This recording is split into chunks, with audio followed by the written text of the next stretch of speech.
khususnya kepada tambak emas yang sekarang ilegal dengan ada eskavator Topeco ialah hutan. Mulai hari ini saya bagi amaran waktu untuk dikeluarkan dari hutan.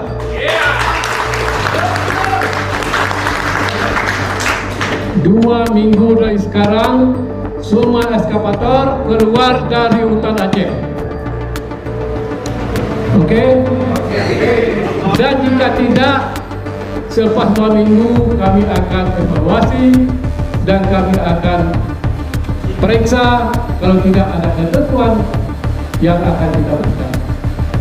Untuk anggota Biko, Gubernur Aceh Muzakir Manaf alias Mu'alim mengeluarkan peringatan tegas terhadap aktivitas tambang emas ilegal yang marak terjadi di sejumlah kawasan hutan Aceh.